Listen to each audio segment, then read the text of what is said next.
Hey guys, welcome back to Michigan Muscle. Today I'm going to be installing some dynamic turn signals on my 2013 Audi RS5. And before we get started, I want to give a big shout out to Canadian Auto Performance for supplying the turn signals I'm going to be installing on the car today. This is a really easy modification to do to give your older B8 or B8.5 Audi the upgrade it needs to fit in with the more modern Audis of today.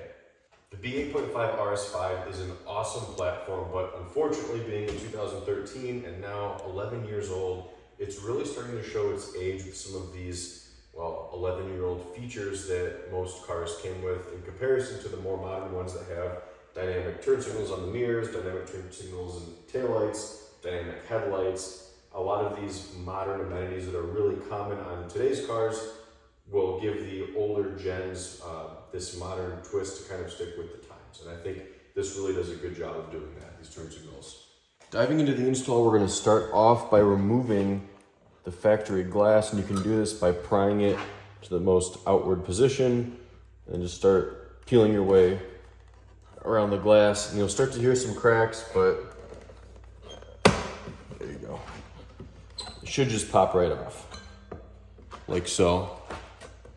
This side is pretty easy though. What I like to do is try to wiggle these side to side to break them free while pulling upward gently, and they should pop off like that. Do the same thing on the other side. And I like to just put my thumb at the base of this connector as well so it doesn't pull up and disconnect. You don't want to damage the glass.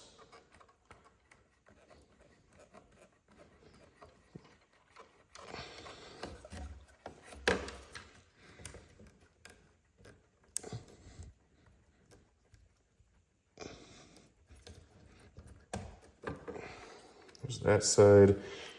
And then as far as this goes, you can pop this out of these little connectors, and then actually this whole connector comes out.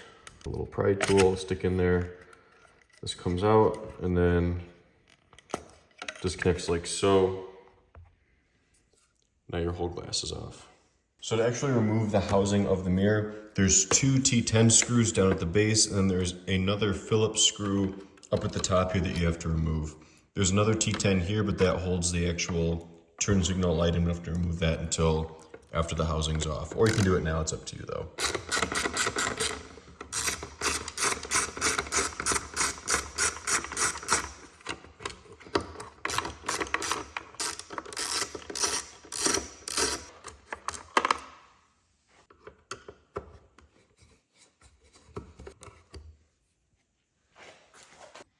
This next step may make you cringe a little bit. There's two tabs, one here and one right there, that using a flathead screwdriver, we're gonna push in on, and at the same time, we're gonna push or pull up on the mirror housing to actually release it. You're gonna hear a ton of cracking and popping, but it just comes with the territory.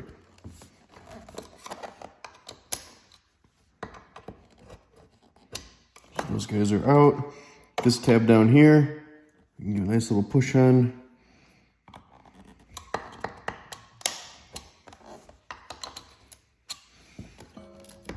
You can hear it cracking.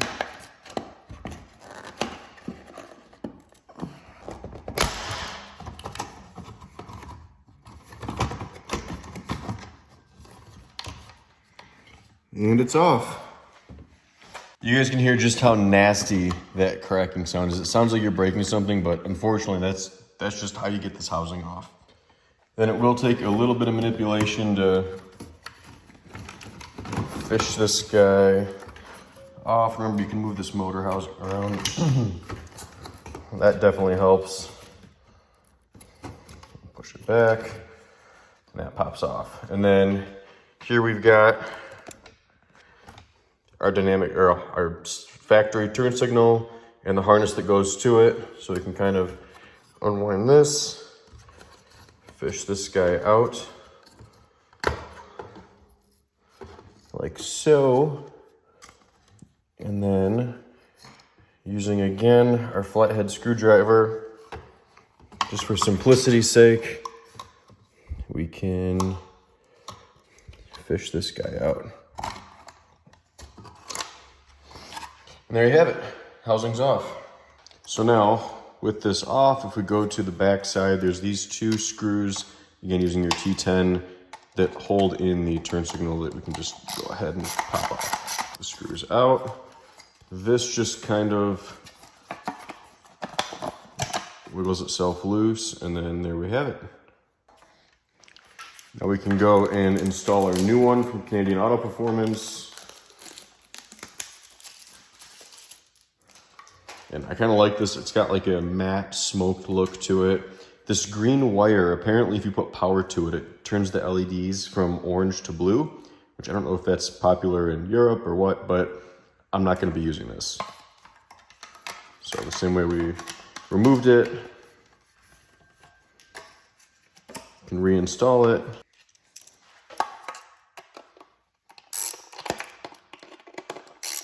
Reinstall the same way we took it apart. So feeding this back through, got our power, which doesn't seem to want to go in. There it goes. Snap that in. Make sure you follow the same routing as factory. So you got that. We'll slip this back over.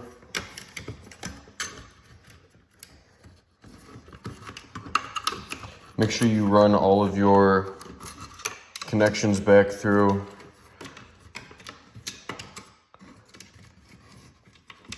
So you don't pinch anything.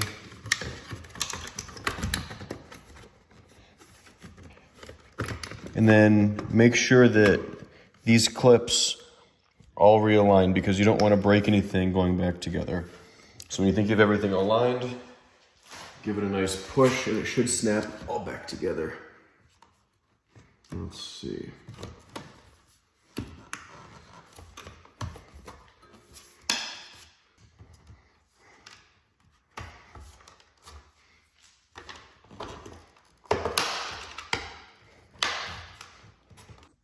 Once the housing's back on, we'll throw our Phillips screw back in and our two little T10s down here.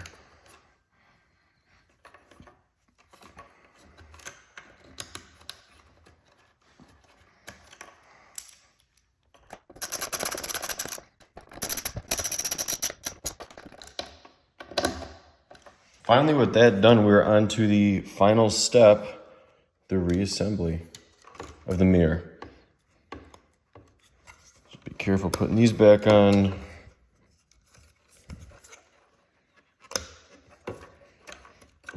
Snap our connector back into place. Pop it back into that factory location. Oops.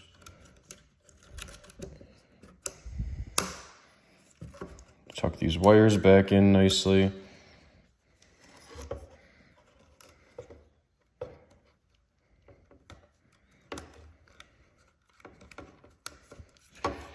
Like so. And then the mirror itself pushes back into these gold brass tabs right there.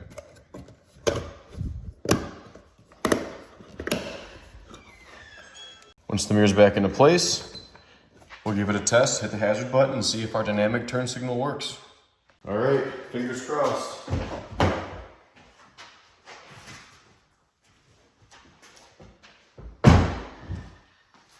All right, and there it is. We've got dynamic turn signals.